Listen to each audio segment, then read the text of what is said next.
Hi, I'm Ben Olson. This week on Operation Fishing Freedom, we're sharing the boat with World War II Navy veteran Bob Bray. Military veterans protect our great nation. Pro anglers Jay Garstecki and Ben Olson made it their duty to honor our heroes. They want to share soldiers' stories. The perfect place to carry out this mission?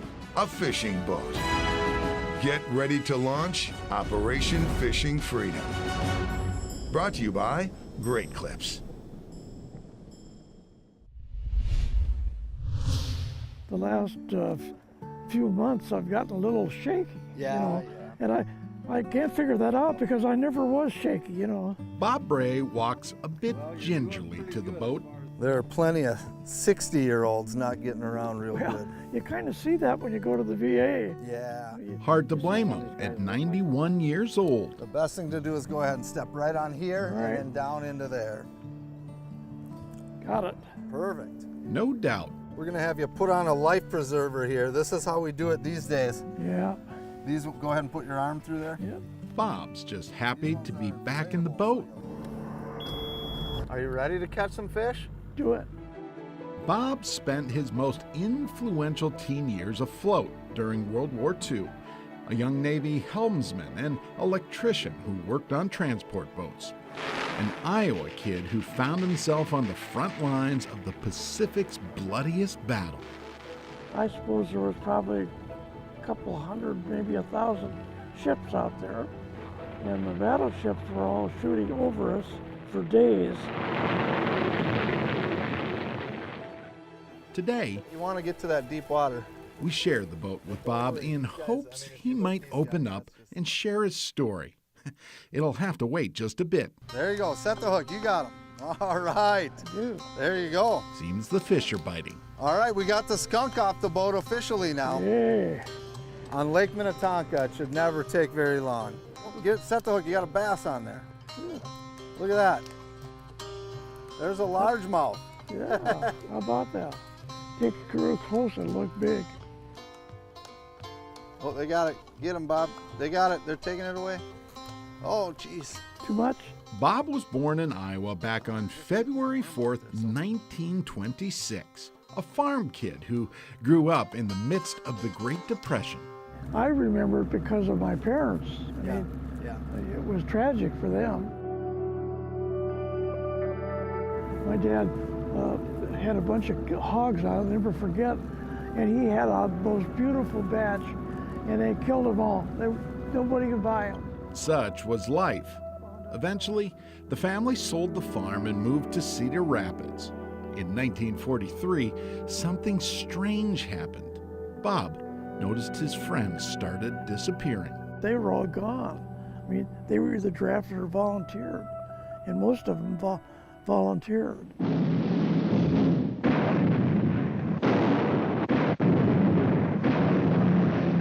As far as I was concerned, my friends all went, so I was ready to go. It was either go to school or go to war, so I went to war. Bob signed on with the Navy. They get 3 meals a day, and they sleep in sheets, and I thought, you get dumped off in the ocean, I'd rather swim than wallow around in mud for 6 months or a year. He immediately headed to basic training. They shipped me off with a bunch of guys to Farragut, Idaho, and I mean, it was like 40 below. I was wash and laugh about all these city kids that couldn't even do about 10 push-ups. While the war raged in both Europe and the South Pacific arenas, Bob and his mates continued to train. The Navy tested them for 6 months. They had a tower in there, 60 feet on the swimming pool, and everybody had to jump off that tower. We wore our white uniforms, and of course, we had to take our pants off, tie the ends, and put it over your head to get air in it, and that was your life jacket. So, and of course, you had to do that to pass on to the next grade. That summer, the Navy moved Bob to the Solomons Island base 60 miles south of Washington, D.C.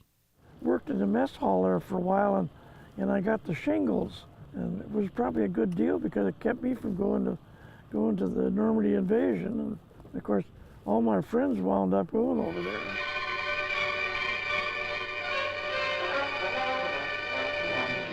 I was chosen for a crew after the 9 months, and then we went into training on a LCD.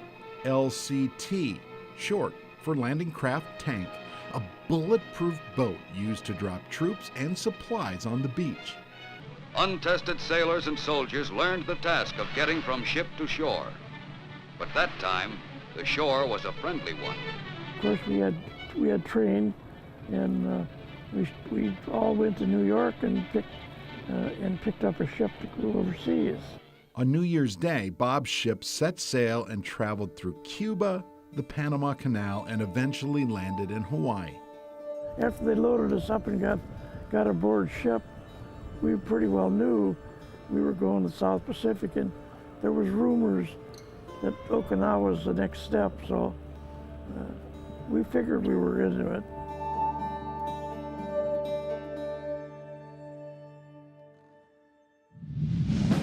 Operation Fishing Freedom is brought to you by Great Clips, Recon Boats,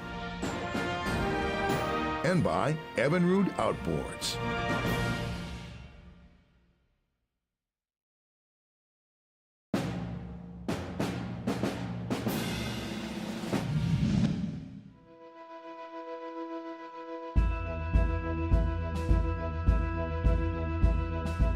Bob Bray still loves the tug of the unknown, That's a little bit bigger one. even Yeah, at yeah. 91 years old. That one's got a little tug Yeah, to that's a him. nice one. Yeah.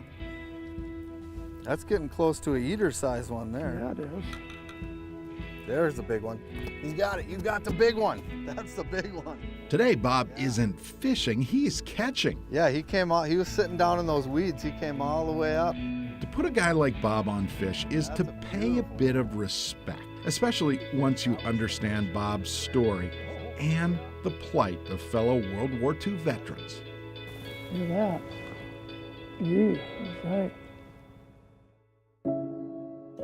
Get this, 2017 U.S. Department of Veterans Affairs statistics show 16 million Americans served during World War II.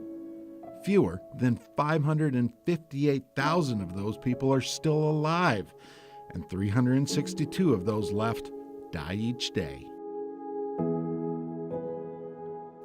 That means Bob Bray is part of the 3%, the last of our World War II veterans. Simply put, Bob is our link to history. So is his story. I was electrician third class. The tale of an 18-year-old Iowa kid, a young Navy sailor suddenly shipped off to war. They loaded us up, and of course then we pretty well knew we were going to the South Pacific. Bob's ship slowly lumbered across the North Pacific.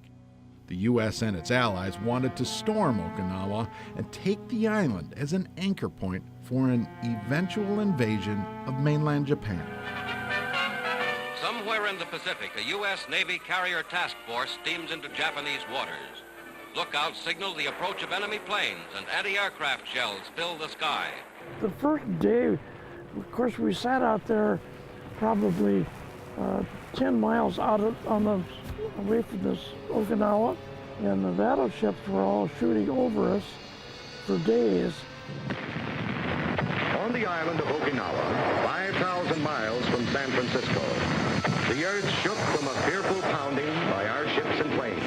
Allied artillery pounded the coast, so much so the Japanese would eventually nickname the battle the Typhoon of Steel.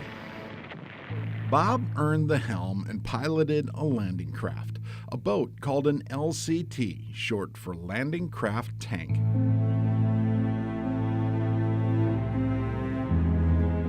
Bob's crew ran troops, supplies, and munitions from big ships to the beach. The thing that scared me was we were running bombs in all the time.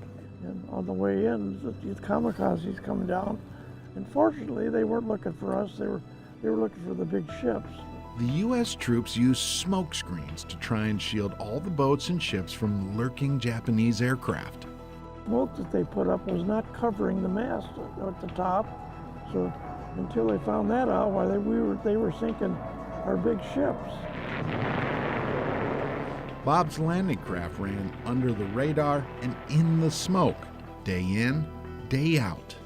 We were unloading ship service supplies from a boat, and there was a plane up in the sky just kind of wandering around.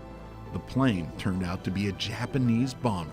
You could see the Japanese guy going over the top of us, and he dropped a torpedo shortly off of our bow, and it went right into the Liberty ship, right in the side of it. That would be the last time Bob found himself in the direct line of fire. But his biggest fight would come that same year. I thought for sure I was a goner.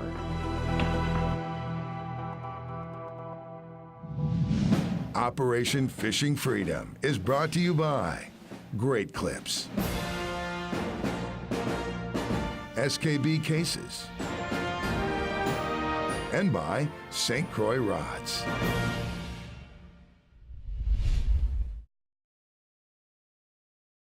Got 5 kids, 1 girl, 4 boys. The hat that I got, they all got a kick out of that because on the inside I had a naked grill. But of course, they'd sneak up, in the attic and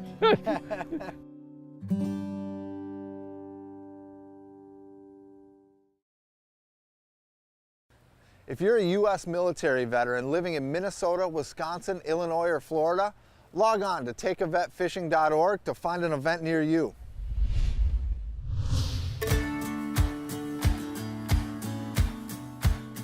We take veterans out on the boat. You can just pick the rod up and get it tight, and then I'll help you just to we'll add a little drag as we go. Of course, to have a little fun and try and catch a few fish. We're looking for pike, but this is definitely a pattern we could catch a big muskie too. Right. These are all good muskie spots where we're gonna be trolling. But this project goes deeper than sport. Trolling gives people time to talk. What year were you born? What's your birth year? 26. 1926, okay. Bob Bray's story goes back to World War II, specifically the South Pacific, where Bob piloted a landing craft during the Allied invasion of Okinawa. And then, of course, along the way, the kamikazes came. We call them suicide planes, manned by pilots wearing the ceremonial red sash of the Kamikaze Corps. Bob's supply boat dodged enemy planes for 82 days, running military supplies from merchant ships to shore, often under the camouflage of smoke.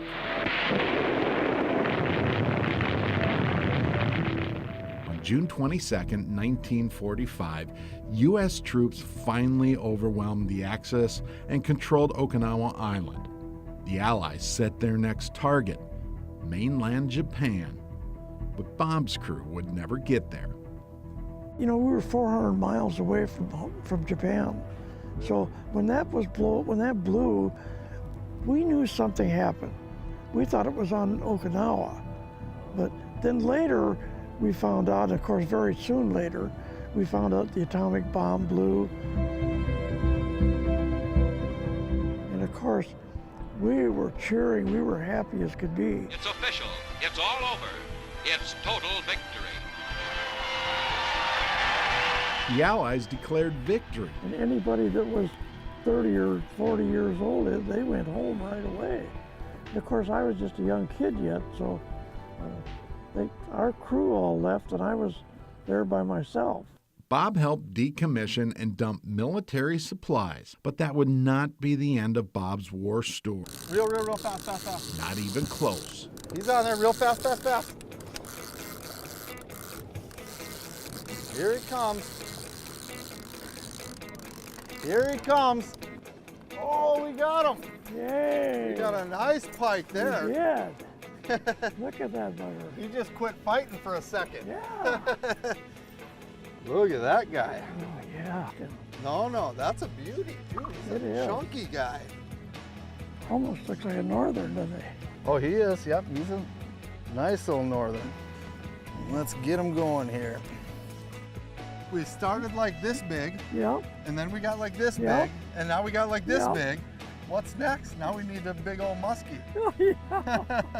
Yeah. World War II ended, and Bob found himself sort of stuck in the South Pacific. We were decommissioning ships and stuff and hauling stuff out and getting rid of it out to sea. When a weather warning came by radio. Mountainous waves whipped up by gales that reached an intensity of 138 statute miles an hour. An October typhoon quickly approached Okinawa. We were told to get to the typhoon refuge, and so we had to ride that thing out. Bob's boat rolled for a day in unforgiving 40-foot seas. It really took toll on a lot of ships, sunk them and run a bunch of them up on the beach, and there was a lot of sailors that were killed in that. The storm grounded or sank more than 200 U.S. ships. 80 sailors lost their lives. The storm injured hundreds more. Military historians say Typhoon Louise could have changed the war's course had it hit just a few weeks earlier. You know, I've told my family that the war was nothing.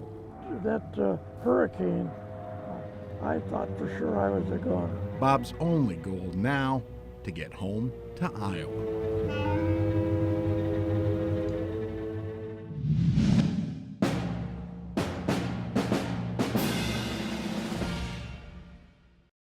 If you'd like to thank one of the veterans featured on our show, go to OperationFishingFreedom.com and we'll make sure they get your message.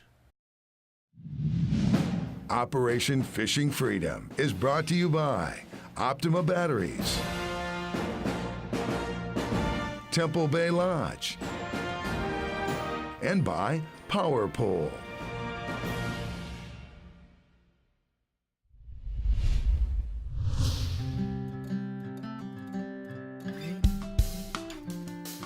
We're gonna try a little bass fishing here. Bob's completely done with the sunfish. We need to size up a class here.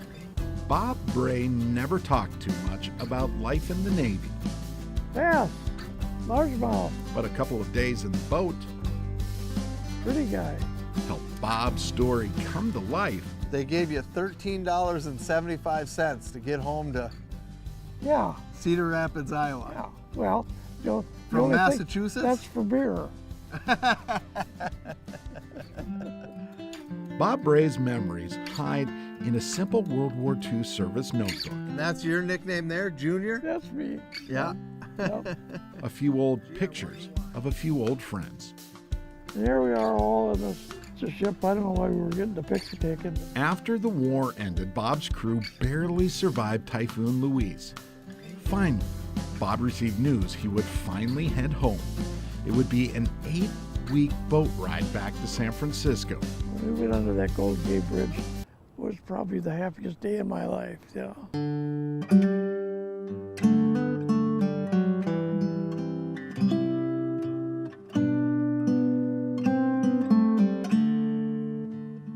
Of course, when we went under the bridge, there was horns blowing and cars going across the bridge. That was the only reception that we got. Well, all I wanted to do is get the heck out of there. And get home to his parents in Iowa. The best part of it was to sit down at the table and, you know, with the family and eat. And my mom was the best cook in the world, so, you know, you couldn't wait to get there. Bob decided to go back to school, 19 years old, and a war veteran back in high school. Met my wife there.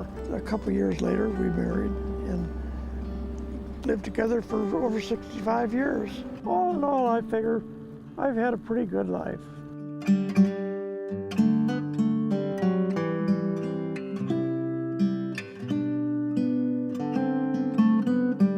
I'll be 92 in February. So if you get to 92, I think, man, I'm pretty doggone lucky to get there that far. We're lucky to meet Bob, and more importantly, share a few days in the boat.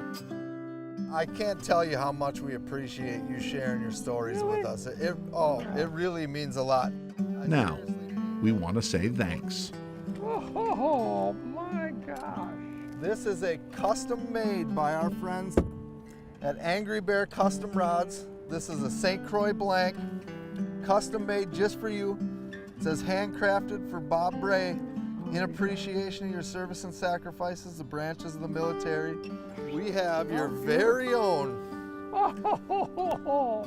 Thank you. Bob Bray jersey. Great. We have a beautiful new tackle box from SKB Cases for you. And just to keep you safe out there, we have your very own Mustang Survival Life Jacket. And again, Bob, I can't tell you how much we appreciate you coming out and sharing your story. And Thank you so if much. I could give you a hug, I'd love to. I do it. Thank you very Yeah, much, you Bob. bet. Thank you very, Yeah, very much. you bet. Appreciate it. Tom Brokaw penned Bob's generation as America's greatest. No doubt, after better understanding Bob's story. And to think, he still dismisses his tale. I didn't think it was anything, but look what it's got me.